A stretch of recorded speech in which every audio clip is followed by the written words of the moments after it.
very annoying. I mean, originally they started calling themselves Son of a Bitch, I think it was. But I think the thing was they weren't getting a lot of interest gig-wise for that. There was a lot of stuff flying about at that time. But then we heard reports there was this bogus Saxon going around, and we thought, we knew straight away who it was. It was obvious. I don't know what it was, but it got so bad. I'd be like, when we finished the main set, I'd be on the stage in the fetal position behind the kit on the floor. And drum kit that Animal was using, because none of the bands took their own gear. It was just like what was there. Big double kick setup.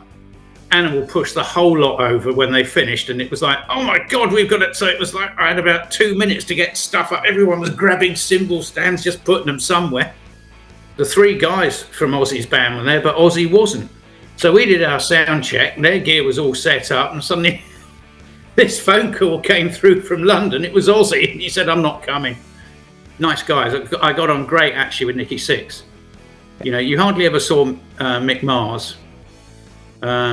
Didn't see him apart from the gig a lot, and obviously they were doing a lot of partying, and sometimes we were seeing the Polaroids from the night before. That particular tour, the one before I left, was pretty miserable.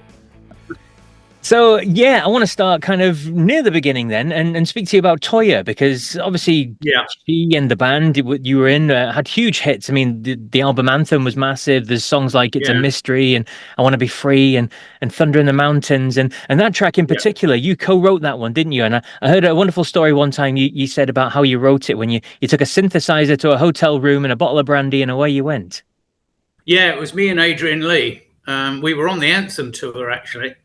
And we finished the gig. I think it was in Manchester. So he said, let's take one of the synthesizers out of the truck and take it up to the room. So he went into the room, and the brandy got opened, and we wrote Thunder in the Mountains there.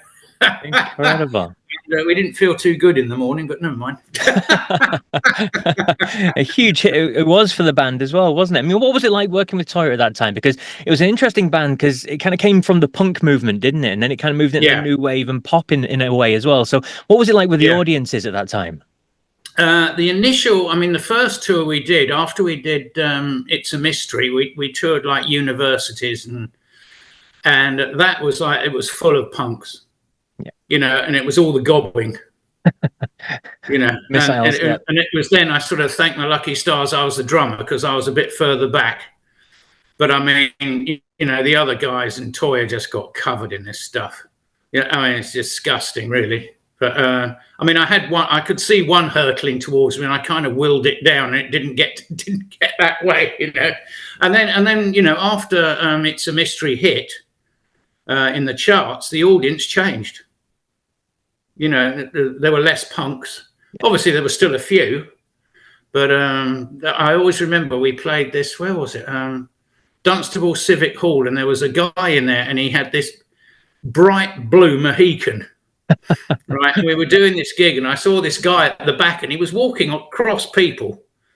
He was like, on top of them. And he came back, and he came right to the front. They threw him out, and about 10 minutes later, back he came again. It was hilarious, but. Yeah, the audience completely changed, but it was great. I mean, the whole tour was like, both tours were great, Yeah, absolutely. And as we said, the huge albums, huge songs and everything like that really put you in the mainstream. But I think I've heard you say before that obviously Toya was the face of the band. She was at the front of it, and the name and everything like that. And you guys were almost treated as if you were kind of, I don't know, faceless backing band or session musicians. And that did annoy you a little bit, didn't it? It wasn't her fault. No. Obviously, it wasn't her fault. I mean, she was obviously I still, we keep in touch all the time now. Okay. Still in touch all the time. And, but no, so it wasn't her fault, but it was the press mainly sort of saying, we were like faceless things, yet we were the guys that wrote all the music. Yeah. So that was a bit frustrating at times, but hey ho, it is what it is. And you say you keep in touch with Toya. Are you a big fan of the videos her and Bob Fripp do? Oh, yeah, her and Robert. Yeah, great. Sunday lunch, hilarious. Absolutely hilarious, But we keep in touch really regularly. So fantastic. So how did you go from Toya then to Saxon? Well, we went over with Toya. We went over to Germany to do some TV work. So it was all like sort of, you know, basically like Top of the Pop, basically German Top of the Pops, you know, Rock Palace and stuff like that. So it was all playback. And actually, I'll tell you a funny story about before we go on to the Saxon thing. But we were on this one. Yeah, I think it was Rock Palace, and it was like Kim Wilde was on it. Motorhead were on it. They were on before us, right? And I had to use the same drum kit that Animal was using, because none of the bands took their own gear. It was just like what was there. Big double kick setup. Animal pushed the whole lot over when they finished, and it was like, oh my God, we've got it. So it was like I had about 2 minutes to get stuff up. Everyone was grabbing cymbal stands, just putting them somewhere, because he knocked a lot over. So that was a bit of a panic. But no, we came back from there, and I think I've been back. Sorry, just to put in, I hate butting in, but just on the Motorhead point, obviously your paths must have crossed a lot during that kind of metal scene in the 80s. But weren't you on one of Lemmy's last tours as well? Yeah, we were on his last tour. That's right, yeah. And I mean, we were on an American tour with him and a European tour. So yeah, it was a great shame to see how he sort of went down, you could see. But he was a great guy, you know, fantastic. So we all got on great. I've known Phil Campbell since 1977. Oh, wow. So, because the first professional band I was ever in, we used to play in Wales a lot, and our singer, a guy called Terry Bennett, who was in a band called Sassafras, he was great friends with Phil. So Phil used to come to our gigs. So we've kept in touch ever since, you know. Oh, fantastic. So sorry. Yeah, you wanted to go on to the Toya, to the Saxon thing. So so I'd been back, and one of the managers of Saxon happened to have been the bass player in my first pro band, right? Okay. And he rang me up. I was at home with my parents, and he rang me up and said, "What are you doing?" And I said, "Well, you know what I'm doing," because I mean, Toya was big, you know. He said, "Yes, but what are you doing now?" And I went, "Well, I'm just about to have Sunday lunch with my mother and father, actually." And he went, then he explained that Pete Gill had hurt himself and blah, blah, blah, blah, blah. And I said, "Look, sure," you know, because I was doing a lot of sessions at that period too. So he knew you had, you know, to be a session player, you had to learn stuff fast. So he said to me, "Yeah, Saxon are playing. This is Sunday." He said, "Yeah, Saxon are starting a tour on Wednesday, and Pete Gill can't do it. So would you do it?" And I said, "Use me as a last resort, but yeah, sure." But I knew what he did. He sat by his phone for half an hour and then rang me back, said, "You're on." And he said, "Can you come up to London?" I said, "Yeah, once I've had my dinner." So shot up to London. Then we went to north of London. I can't exactly remember where the place was, but Saxon were rehearsing in an old cinema. So I went up there, and they had a couple of guys they were auditioning. So I had a blast with them, and you know, it worked out pretty well. And they said, you know, "Will you do it?" And I went, "Yeah, sure." But I said I can only stay for a week or so, because Toya and I were sort of planning this kind of thing, like what the hell were they called? Like Susie from Susie and the Banshees and Budgie did. Just vocals, drums, and maybe a bit of synth, just something a bit different. We were like toying with the idea of that. And so they got the better guy out of the two people that were auditioning. They said, "Right, well, we'll have him sit behind you, so he'll have more time to learn the set. So when you leave, he can take over." So I went, "Okay." So first gig was in Brighton, at the Brighton Centre. So, and I'd bought tickets to go and see him. You had the best seat in the house. Yeah, it was actually. So a friend of mine that I was going with, I said, "Yeah, you better find someone else to go with, because I'm actually playing." He went, "What?" And and that's how it happened. So the first gig, that guy was behind me. After that first gig, he disappeared. He never turned up again. So I think the plan was to get me in, I think. Yeah, it sounds like it. Definitely sounds like it. Yeah. And was that a difficult conversation to have with Toya then, to say, "Look, I'm going with these guys now"? No, I didn't. To be quite honest with you, I didn't actually speak to Toya. I spoke to Nick Tauber, who was the producer. and everything, and told him, you know, maybe in retrospect, yeah, I should have spoken to Toya and the rest of the guys as well, you know, out of sort of politeness. But it was all a bit of a mad panic trying to learn all these damn songs and everything. And because what eventually happened was we played Stafford Bingley Hall, I think it was, with bands. I think Budgie were on it and stuff. And we were in this country hotel somewhere. And I just remember being in bed and suddenly my door got kicked in and they were all sitting at the end of my bed. You know, nice. I was fast asleep. And they asked me to join, and I said, F off, I'll tell you in the morning. And then the next gig was Bristol, and I said, yeah, okay, that was it. Oh, so it wasn't a difficult decision. I mean, they come between a man and his food and a man and his sleep. That's not a good sign to start with, is it? No, it was good. I mean, we all got on great straight away, you know, instantly. It was good. You know? Oh, fantastic. And then one of those early tours, I think it was 1981, you toured Europe, and it was a high-profile support act as well, wasn't it? Ozzy Osbourne with the Diary of a Madman tour. I mean, what do you remember of that? Yeah, I remember because he had Tommy Aldrich with him, Rudy Sarzo, and obviously, what's his face? And Graham was always in their dressing room jamming with Randy. Yeah. And then one, you know, there was a German band on at the beginning in front of us. I can't remember who the hell it was, but there was one gig actually, and the three guys from Ozzy's band were there, but Ozzy wasn't. So we did our sound check, and their gear was all set up, and suddenly this phone call came through from London. It was Ozzy, and he said, "I'm not coming."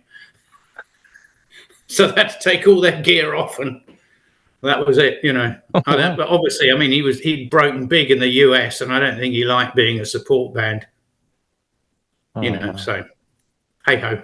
Hey ho, indeed. And then we move on to the first album, 1983, The Power and Glory. I mean, I found a really interesting quote as well from Martin Popoff, who's a respected music journalist, of course. And he said, the contribution of the new ass-kicking drummer Nigel Glockler working a metal magic. So for that first record that you kind of played on, what do you think you brought to the group in the writing and the recording and the sound? It was the first studio. That's right. Sorry, yeah.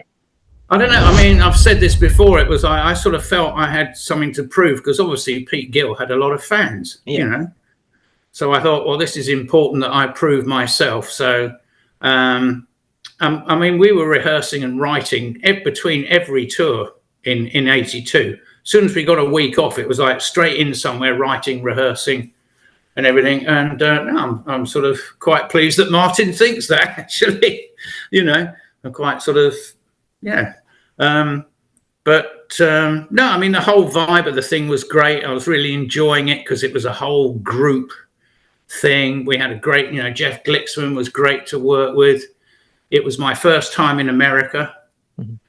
Yeah. Well, recording-wise, that is. Recording. We toured America, but it was my first time recording there, so that was like a new thing. And funnily enough, Steve Walsh, who was the singer with Kansas, you know, Jeff Glixman had worked with Kansas, which is where we knew him from, sort of thing. And Steve Walsh came to the studio, and he was a big, you know, I was like a big fan of Kansas and his solo stuff because I thought, what a singer this guy. So that was the icing on the cake for me, you know. And it's cool. And did you feel any pressure? Because you mentioned Pete Gill there and having a lot of fans. Yeah. Did you feel any pressure going into the studio, knowing this would be the first new music that Saxon fans would hear? Yeah. Sure. And I mean, I'm sure they felt it too, because it was like, you know, new drummer. It's like, what are the press going to say? And, you know, so, yeah, I think, you know, we all had pressure on us, so to speak. But, you know, I think that sort of kind of got overridden by the fact that the vibe in the studio was just great. The whole atmosphere was brilliant. And we actually found, because we're all curry nuts, right? We just love Indian food. And we actually found an Indian restaurant in Atlanta, that's where we were, and run by a couple of guys from Birmingham. So we went in there and they said, oh, great, now we can cook it because the Americans don't like it as hot as we do. And we were eating this stuff and other people in there were like going, oh my God, you know, because we were like, come on, hotter. Home from home, absolutely. Yeah, it was. No, it's great. And America at that time, obviously, you were all dubbed the new wave of British heavy metal, and obviously you were at the forefront with the likes of Judas Priest and Iron Maiden, of course. I mean, well, how did it feel at that point then, touring across America and the way the scene was blowing up for the British heavy bands?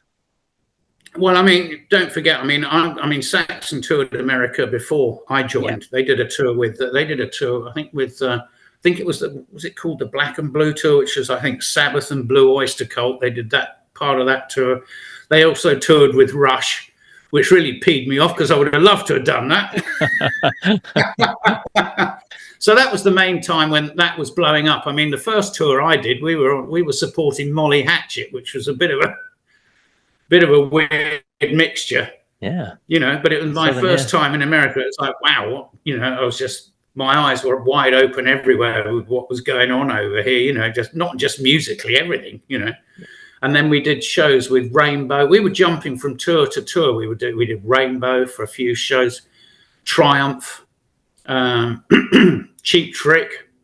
Yeah. So it was constantly all over the place, and some shows with UFO as well. We did a couple of shows, 2 or 3 shows with UFO, which was great because at that time they had Neil Carter in the band, and he was from my hometown as well. Oh, wow. So we used to meet up when we got off tour anyway, which is great, Fantastic. And another band did you do many dates with was Motley Crue. Now, obviously, their kind of partying were legendary, wasn't it? So, do you remember much from touring with those guys? Yeah. Yeah, I mean, it was actually. I remember one. I think it was the last gig we did with them. I think it was me and Dobby. I can't remember. We dressed up as a couple of tarts and went on stage for one of the songs. She's got looks that kill. It's just. So we went up there and did that. But no, they were great. Nice guys. I got on great actually with NIKKI SIXX. You hardly ever saw Mick Mars. Didn't see him apart from the gig a lot. And obviously they were doing a lot of partying, and sometimes we were seeing the Polaroids from the night before, and it was like, no, that's enough now. No. But no, I got on great with NIKKI actually. Me and NIKKI ended up actually having an arm punching competition. I think he started it actually, where you punch the same who can take it, and I beat him. Oh, you won. Yay. Oh yeah, I won. I remember I think it was one morning in the hotel. I went down. I said, "Come on, then. Where is it?" And he went, "No more. I can't take it anymore." So I got him. But he actually, I got on with him the best. Oh, fantastic. Bruised and battered. And in terms of their live shows, because obviously they were very exuberant live as well, what was it like watching them? Oh, they were great because, they were breaking. Mm-hmm. That was the Shout at the Devil tour. So it was like, the arenas were full of girls screaming for them and everything. And they went for it. They looked great, really good. Really good. And the sound was brilliant. Great band. Fantastic. And then just moving forward a couple of years, you left in 87, and you'd said before it was kind of management issues and things that you weren't agreeing with or getting along with. So what was going on there? Well, I don't really like to divulge a lot of that. Let's just say that I wasn't getting on with the management, and that particular tour, the one before I left, was pretty miserable. And I got food poisoning on it as well, like really bad. Not from a curry, I hope. No, definitely no. You can't. At that time, you couldn't get a decent curry over here to save your life, apart from Atlanta, But no, there was something. I don't know what it was, but it got so bad. I'd be like, when we finished the main set, I'd be on the stage in the fetal position behind the kit on the floor. Right. It was that bad. So that was a pretty miserable tour for me, actually. I mean, there's other stuff, but I won't divulge it. That was to do with management. Nothing to do with the band at all. And then I got contacted by Brian Lane's management office, and asked, and they said, GTR would like me to go and have a blast with them. And I think a lot of that was down to Phil Spalding, the old Toya bass player, who was in GTR. Ah, there you go. So basically, I got a phone call saying, "Would you like to join GTR?" I went, "Yes." Steve Howe, yes, of course, yeah. yeah. And what was he like to be around? Because obviously he's a wonderful musician, isn't he? Oh yeah, no, Steve's great. I mean, again, it's another one. We're still in touch all the time. I was extremely nervous to be in the same room as him. When I showed up the first thing, it was like, oh my God, I'm in the room with this Yes guitarist. You know, I was a big Yes fan. Yeah. And it's like, I'm really here with him. I was like, geez. But no, I mean, it was, you know, we got on great. So once the butterflies we got rid of, it was all right. Wasn't the one story though where you almost had the chance to party with Freddie Mercury and Steve put a stop to it?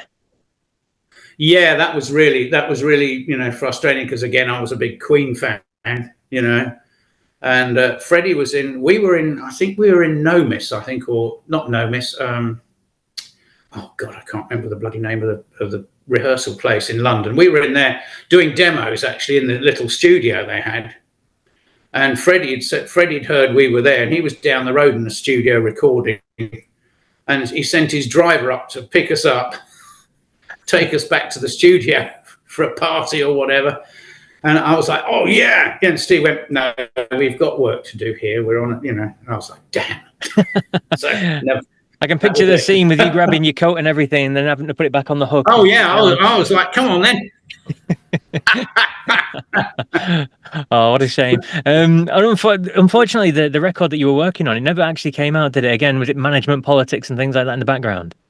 Yeah, a lot of politics went on. Actually, it has come out. Someone took, because it was never finished. I think we probably needed about another 3 weeks to finish it off. Finish off doing vocals, all sorts of stuff, and mixing, and a few more overdubs, I think. But yeah, it was a lot of politics to do with that. So that's the whole thing sort of folded. But it has come out, but not in a finished, polished form, shall we say. So obviously someone at the studio nicked the master tapes, yeah,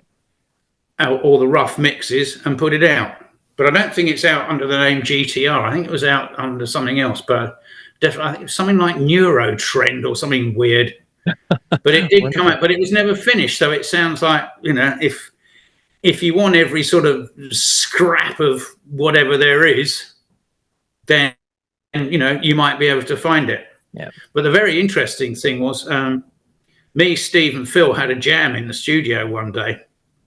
Just blew, you know. And I think Steve's got the tapes of that, and I think he's going to mix it and put it on maybe some compilation he's planning. So I haven't even heard it yet, but Phil heard it. You know, shame. I mean, Phil Spalding passed away a year ago, which is a big shame. That was big shock. But Phil told me it sounds brilliant. Oh, wow. So I don't know. I'm waiting with bated breath. And in fact, actually, you reminded me, I'll have to email Steve and say, come on, I want to hear it. Yeah, chase him up. Absolutely. It's not good to have regrets, but is that one of the regrets for you, not getting that record out and mixed finally properly the way you wanted it? Yeah, of course. You know, but again, I'm sort of not one for looking back. Yeah. You know, what's done is done. Yeah, I mean, I mean, it'll never get finished now properly because Phil's not around. You know, so it's as it is, really. That's sad. And was it through GTR that you met Jeff Downes and eventually you worked with Asia for a bit as well, didn't you, on the album? Was it Aqua? Yeah. Aqua, yeah. I worked with him on Aqua because he was producing the GTR album. Yeah. So I worked with him on Aqua, and Asia put out two sort of compilation things called Archivers. Archiver 1 and Archiver 2. So I'm on some tracks on that as well, which didn't get on Aqua. So that was great. And after GTR folded, I worked with Steve on some of his solo stuff too. Yep. So that was cool. That was nice. So then how did you get enticed back into Saxon? Was it more curries, or did they sit on the end of your bed and make you? Or No, it was I mean, I sort of equate Saxon to like a sort of spider with its web. I was gradually sort of pulled back in, you know, I mean, I started... Yeah, I'd left. Well, this was the first thing. Yeah, they rang me up and said, would I do a tour? Which ended up in the album Rock and Roll Gypsies, which is a live album, so we did a tour of that. And so then I was back in the band. And it was in 97 I had to leave because I ripped a muscle between my neck and my shoulder. So that was the second time I left, so... But again, you know, that was a bit of a longer break this time. Eventually, I went back again, you know, because they sort of pull that little web in, you know, and get the fish hook. You know, and but I was still writing with them, even though I wasn't touring. All right. Okay. So I mean, I wrote a lot, like sort of noisy little synth thing for the beginning of Metalhead, and then I went up to the studio with them when they were writing and routining for Killing Ground. So I co-wrote some tracks on that because Fritz at the time he wasn't interested in writing, I don't think so, the drummer they had. So, and then after that, it was, Fritz went, and Biff rang me up and asked me if I'd go and play a couple of songs at Wacken with them. Yeah. So I got on stage, I sort of, you know, I hadn't been in front of an audience for like God knows how long. So I was like a stealth man. I sort of quickly sidled on, did a couple of songs with them and sidled off again. And then he said, come, you know, we're playing in London, come and get up there. So I did. And that was great. You know, it was brilliant. I mean, actually, I was reduced to tears actually at the London gig because Biff said, we've got someone coming up, you know, special guest coming up on stage now. And the whole place started chanting Nigel. Oh, wow. And I just stood there. I was in tears, you know. So I did that. And then Biff rang me up a little while later because I think Jörg Michael, who was drumming with them at the time, he was going back to Stratovarius, I think. So Biff said, we're going to do like a tour, Night Out with the Boys, I think it was called, like concentrating on the first 4 albums or 5 albums, something like that. And he said, will you do it? And I said, yeah, let me have a think about that. And eventually I said, yeah, okay. But I rang him up. They were on tour with Deep Purple, actually. I think they were doing some festivals with Deep Purple in Spain. And he rang me up and said, look, we really need to know. I said, okay, I'll do the tour, but I'm coming back properly. He went, effing great, you know. So that was it. And here we are. Here we are indeed. I think the break, in a way, I find the break, I think, did me good. Okay. The long break, the second one, because I completely re-evaluated my playing, changed a few bits style-wise of my playing that I was doing, learnt some more stuff. So going back, it was like a breath of fresh air for me. Oh, fantastic. And just mentioning Biff there a few times, obviously you worked with him, he's a legend, still got an incredible voice as we hear on the latest records. I mean, what is Biff like as a person then to be around and to work with and things like that? Oh, he's he's great. You know, I mean, every band has arguments. We all have arguments in the studio, and that's what sort of kind of makes it healthy.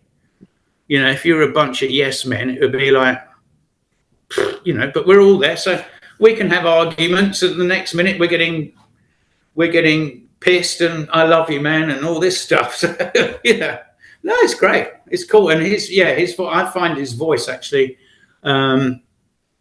improving with age, actually, because the older he gets, he's got this slight rasp on his voice.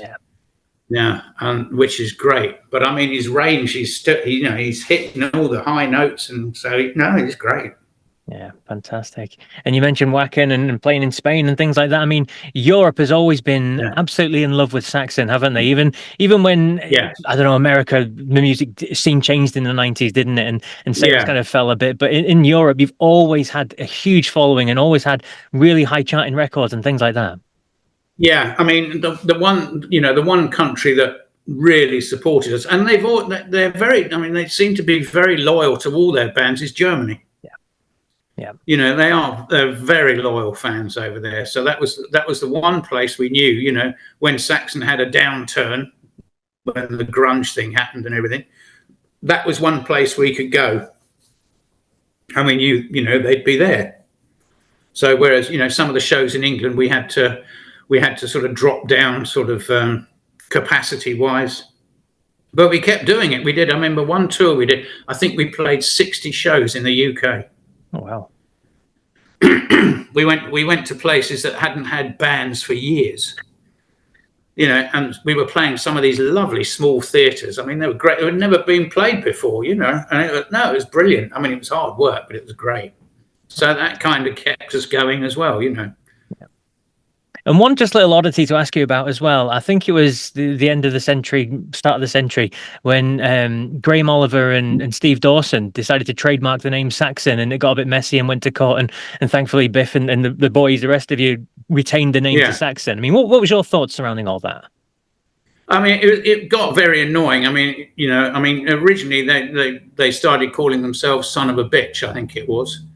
But I think the thing was they weren't getting a lot of interest gig-wise for that. There was a lot of stuff flying about at that time.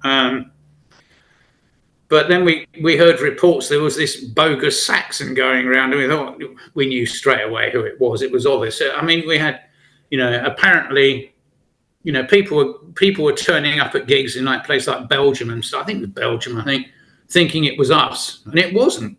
And that's cheating the fans for a start. And so we had to do this high court thing, which is unfortunate, but it just had to be done. And the end ruling was that they could call themselves Oliver Dawson Saxon. We agreed with that, as long as the Oliver Dawson and the Saxon were equal size, and they couldn't use our font, the Saxon logo. They couldn't use that. And hello, sorry, I live quite near a private airfield. We just got the Luftwaffe going over at the moment. No, so we had to stop. We just had to stop it. But there were so many things going off. It was something in the press. There was a thing, Saxon playing at, where the hell was it? It was somewhere in Lincolnshire or maybe somewhere around Peterborough or something.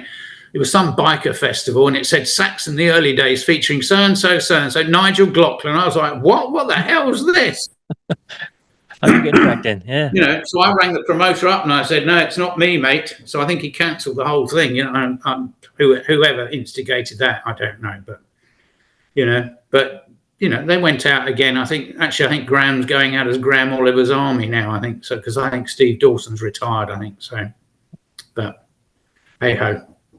Hey-ho, indeed. And just moving on, proudly Saxon have maintained and carried on the brilliant work year after year, and we had the release of the 24th studio album, Hellfire and Damnation. It's another tremendous record. I want to start at the very start of that record, though. Brian Blessed, unmistakable voice that he's got, and he opened the album. So how did he get involved? How did you get him to come in and do that opener for you? Well, he did an intro for us. I think it was at Bloodstock or somewhere. He came on and did an intro for us at a festival, just introduced us. Yeah.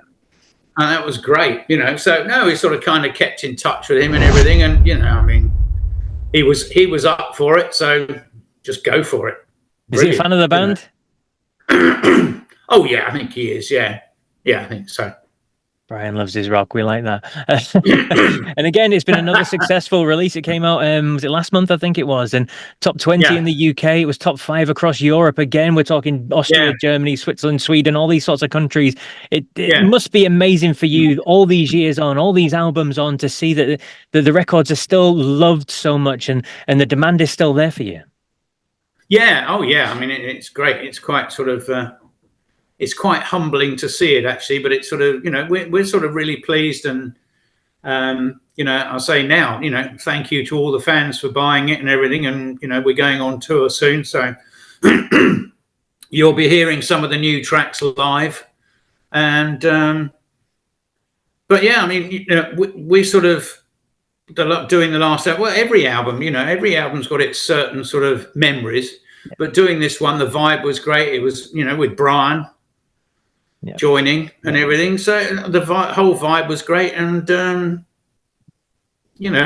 everything's just slotted into place, and I think the main thing as well, it was fun to make. It's hard, again, it's hard work, but it was fun to make. And I think the minute you stop finding the whole thing fun, then stop. But we do find it fun. It's still fun, and we'll keep going. As long as people want us, we'll keep going. Oh, excellent. That's great news. I remember speaking to Pete Agnew from Nazareth, and he says that rock stars, they don't retire, they just kind of drop dead. And we hope that doesn't happen anytime soon. But don't say that, for God's sake. Exactly. But there's no plans for, I don't know, these farewell tours or albums or anything like that from you guys then? Not at all. We're already looking towards the next album. Oh, fantastic. So yeah, we're going to have a busy year this year. We've got the gigs with Judas Priest starting in March. Yep. And we've got that. Then we come back here. I think we're touring here for about 6 weeks. Yeah, I was going to say, because obviously in the UK, you've got a triple header, yourselves, Judas Priest and Uriah Heep. I mean, 3 amazing bands. And you've got 20 odd shows across 10 different countries across Europe. And you start, as you said, here in the UK. So that's going to be brilliant. I mean, when was the last time you toured with Judas Priest? Can you remember?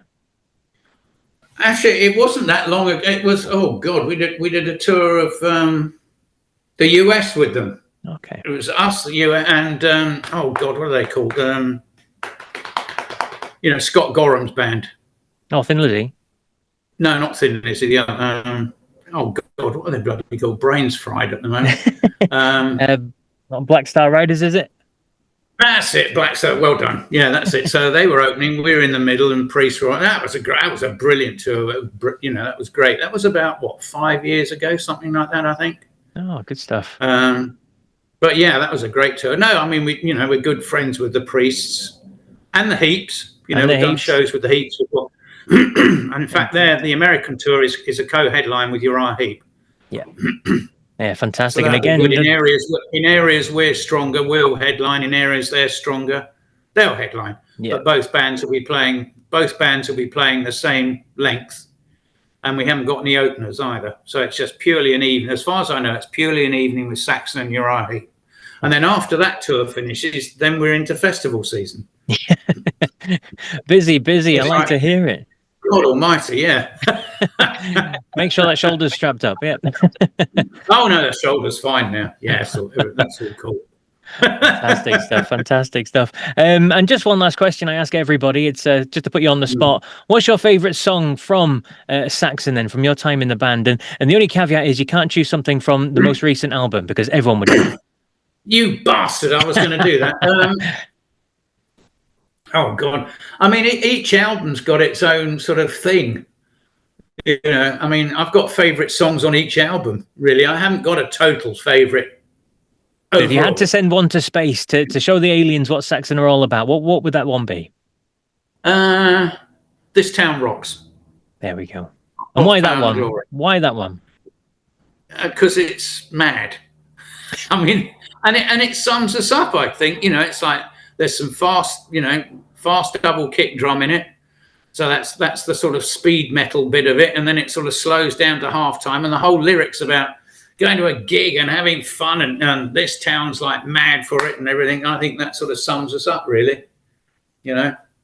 You can't say fairer than that. Well, the best way to keep in touch with everything that Saxon are doing is saxon747.com and across all the socials as well. And you can get to see what the guys are up to. Get your tickets, as we said, the 20 plus dates or something across Europe, 10 different countries, so you can't miss them. And then they go into America as well. And I think there's almost 30 dates, maybe even more than 30 dates with Uriah Heep. So it's going to be one heck of a show. And festival season coming as well. So there's so much chance to... Yeah, sorry, I'm interrupting you. Go for it. During the summer, we're doing some more shows with Priest as well. So. Oh, wow. There you go. So you cannot miss Saxon this year, and get the latest album as well. Have to mention that, Hellfire and Damnation. Fantastic record. Well, Nigel, it's been an absolute pleasure chatting with you. I've loved listening to all your stories, and best of luck for this year, because as you said, it's going to be one heck of a busy year. You coming to any of the shows? I wish I could. As I said, I live in the Highlands of Scotland, so the Glasgow one, I'm busy on a Monday night. I have a work thing on every Monday night, and I think you're playing Monday at the OVO in Glasgow. So, unfortunately, got it. Oh, never mind. Next one. Next one, indeed. Yeah, if you ever come up to Scotland again, definitely. Oh, we will. We'll be back. Oh, good stuff. No problem. We love playing up there. Oh, it's mad, isn't it? I love it too. Yeah. Excellent. Well, thank you so much for joining me, and enjoy the rest of your day, Nigel. Pleasure. Thank you, and you too. All right. Lovely. Take care. Thank you. You too. Right. Thank you very much. Bye. Bye.